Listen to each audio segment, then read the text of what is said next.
Hello, I am Rudy Begas. I am going to talk about the mechanisms of stress. Stress is a natural and normal emotion.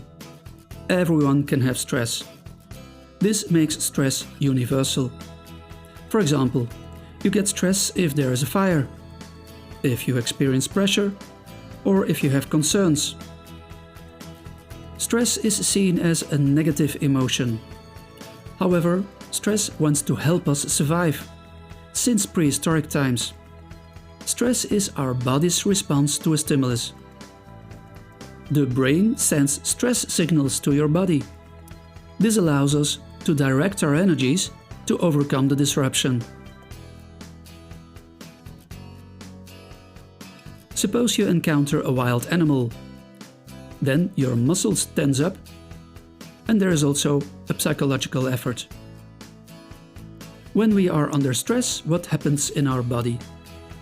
On one hand, our nervous system is activated, on the other, our hormonal system. For example, if a friend freaks you out and you think you are attacked, our nervous system immediately produces adrenaline. This gives immediate energy to deal with the danger. Our hormonal system also releases more than 30 hormones, amongst one, cortisol. Our heart rate increases, our blood pressure increases, and the blood flow accelerates. Our pupils dilate in order to have a better sight. Our muscles tense, our breathing accelerates, our senses are sharper and we can react faster. We are fully prepared to address the attack immediately. Stress is there to help you. However, not all stress situations are life-threatening, and chronic stress does have a negative effect in the long term. For example, if you suffer from long-term work pressure, financial worries, media overload, relational stress, health problems, or sleep disorders. With that kind of long-term stress, cortisol, which mobilizes energy for your organism, eventually depletes your energy reserves. Cortisol is a neurotoxic hormone. In the long run, it makes brain cells smaller and reduces the number of connections in your brain. This affects your emotions and the functioning of your organs. 90% of all illnesses are caused or complicated by stress. So there are three phases: the alarm, the energy to address the disruption, and finally, the exhaustion during prolonged stress. How you look at stress has an important influence. A study in the United States of 30,000 people over 8 years shows that people who experience a lot of stress and are convinced that stress is bad for your health have a 43% higher chance of dying prematurely. The same study shows that people who experience a lot of stress and who are convinced that stress is something positive have no chance of dying prematurely. Zero. Zip.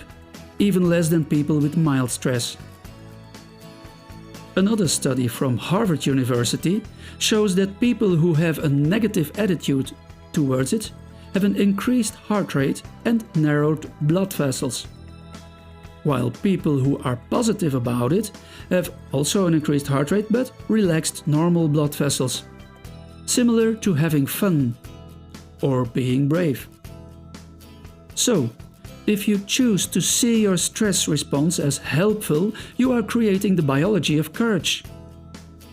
You can do this by saying to yourself, "This is my stress signal and it's very normal.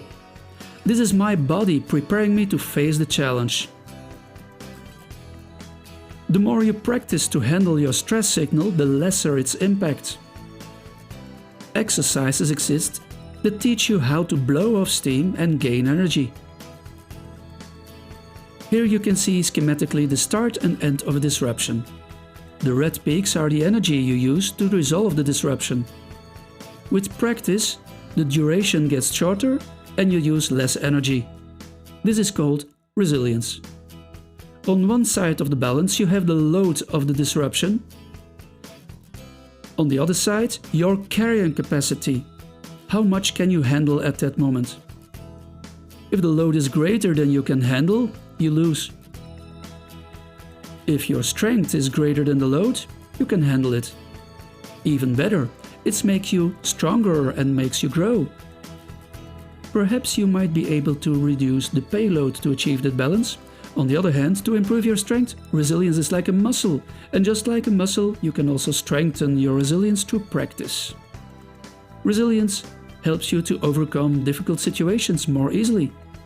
Some characteristics that resilient people are doing well are setting priorities.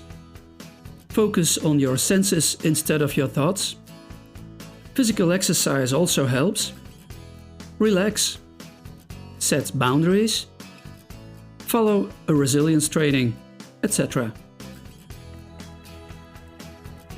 Stress indirectly strengthens your heart and thus builds up resilience. Because one of the hormones released during stress, namely oxytocin, also known as the Cuddle Hormone. Oxytocin is a stress hormone that encourages you to strengthen close relationships.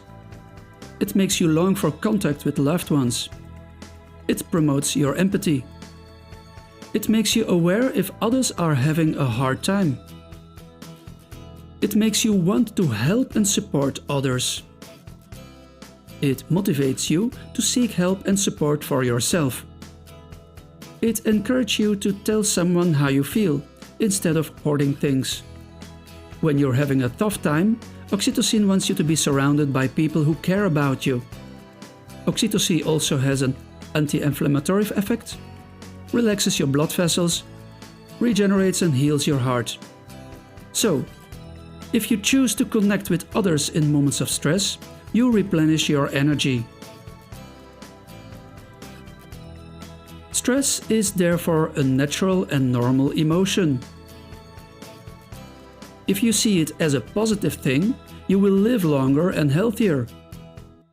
And you can develop your resilience to cope better with stress and even to grow.